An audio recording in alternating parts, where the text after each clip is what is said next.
ওনার বাড়িতে নিশ্চয়ই কোনো মা বোন নেই, উনিও একজন কারুর পেটের সন্তান। আজকে ওনার সাথে ওনার বাড়িতে কারোর সাথে কিছু হতে পারত। আর আজকের ডেটে উনি যেরকম জিন্সের কথা বলছেন, উনি কোন যুগে বাস করছেন?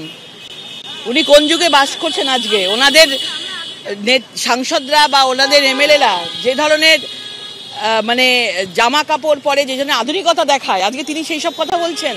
আজকে কোন যুগে বাস করছেন? মানে এই সব লোকেদেরকে মানুষের হাতে ছেড়ে দেওয়া উচিত। আন্দোলনকারীদের আক্রমণ করতে গিয়ে এবার মহিলাদের কেশসজ্জা নিয়ে আক্রমণ করছেন রাজ্যের মন্ত্রী উদয়ন গুহ। তিনি এই নিয়ে মন্তব্য করেছেন এবং তিনি এই নিয়ে বলছেন যে যাদের বয়কার চুল বা যারা চুল স্ট্রেট করেন তারা মদের বিরুদ্ধে প্রতিবাদ করেন না, তারা মদ খান না, তারা ড্রিঙ্ক করেন।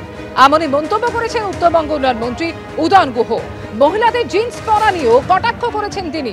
বাংলাদেশের প্রসঙ্গও টেনে এনেছেন উদয়ন গুহ। যারা জিন্স পরেন, যারা বয়কট চুল সেলুনে গিয়ে করেন বা চুল স্ট্রেট করেন, তারা কেউ মদের বিরুদ্ধে আন্দোলন করেন না, তারা কেউ আইপিএল এর বিরুদ্ধে আন্দোলন করেন না, তারা কেউ লটারি টিকিটের বিরুদ্ধে আন্দোলন করেন না। কারণ শহরের মানুষ তারা মদ খান না, তারা ড্রিঙ্ক করেন। ড্রিঙ্ক করলে অসুবিধা নেই, মদ খেলে অসুবিধা। কিন্তু হাসিনাকে দেখে তোমাদের মুখে যদি হাসি ফোটে, সেই হাসি কি করে বন্ধ করে দিতে হয় তৃণমূলের নেতা কর্মীরা সেটা জানে। সেই কথাটা মাথায় রেখে সাবধানে আন্দোলনকে এগিয়ে নিয়ে যাও। দোষীদের গ্রেপ্তার করুক, দোষীদের সাজার বন্দোবস্ত করুক। আমরাও তোমাদের আন্দোলনকে সমর্থন করব। কিন্তু যদি অরাজকতা সৃষ্টি করতে চাও, যদি নৈরাজ্য সৃষ্টি করতে চাও, রাস্তায় নেমে তাকে প্রতিহত করবার রাস্তা আমাদের জানা আছে। কি করে সেটা প্রতিহত করতে হয় বাংলার মানুষ সেটা জানে। আজিকার কাণ্ডে এবার প্রতিবাদী চিকিৎসকদের হুমকি দিচ্ছেন তৃণমূল সাংসদ অরূপ চক্রবর্তী।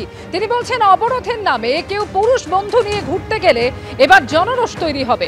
অবরোধের নামে হাসপাতাল ঘিরবে গ্রামবাসীরা, তৃণমূল তখন বাঁচাতে যাবে না, এমনই হুঁশিয়ারি দিয়েছেন বাঁকুড়া তৃণমূল সাংসদ অরূপ চক্রবর্তী। গোবিন্দনগর মেডিকেল কলেজে বিনা চিকিৎসায় রোগীরা যদি মারা যেতে শুরু করে, যদি আপনারা চিকিৎসা না হন, আপনাদের বিরুদ্ধে জনরোষ তৈরি হবে। গ্রামের মানুষ দৌড়ে আসবে হাসপাতালে হাসপাতালে, তখন কিন্তু আমরা রক্ষা করতে পারবো না। তাই আপনাদেরকে করজোড়ে নিবেদন করে বলতে চাই, আন্দোলন একটা সংগ্রাম, প্রতিবাদ একটা সংগ্রাম। যারা প্রতিবাদ করেছেন, আন্দোলন করেছেন, আমি দলের পক্ষ থেকে তাদের আন্তরিক অভিনন্দন, ধন্যবাদ জানাবো। কিন্তু এই প্রতিবাদের নামে বিশৃঙ্খলা করার চেষ্টা, রাজনৈতিক রং লাগানো, মমতা বন্দ্যোপাধ্যায়ের বিরুদ্ধে কুৎসা রটনা যে চক্রান্ত চলছে, তার তীব্র নিন্দা এবং প্রতিবাদ জানাচ্ছি।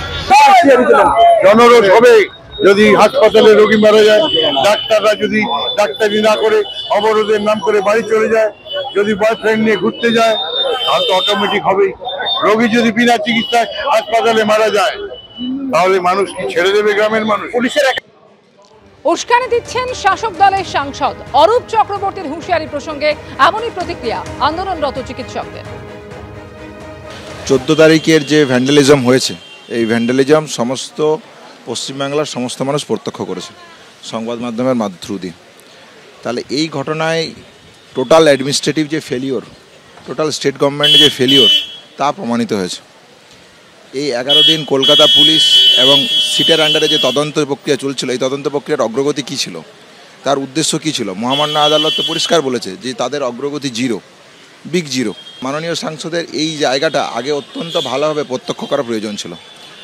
এবং এই ধরনের বক্তব্য, যেখানে সমাজের সর্বস্তরের মানুষ আকণ্ঠ সমর্থন জানিয়েছেন, কেন তারা জনরোষ তৈরি করবেন? আমরা তো কাজে ফিরতে চাই, আমরা তো চাই না এরকমটা নয়। তাহলে যা করলে আমরা কাজে ফিরতে চাই তা কি এখনও ক্লিয়ার নয়? এগুলো উস্কানিমূলক কথাবার্তা। আমার মনে হয় উনার এই জায়গায় সহমত হওয়া উচিত যে আমাদের দাবিটা কি। আমাদের দাবি ন্যায় বিচার। মাননীয় সাংসদ হিসেবে তার কি এই দায় বর্তায় না? তিনিও এই ন্যায় বিচারের পাশে থাকুন।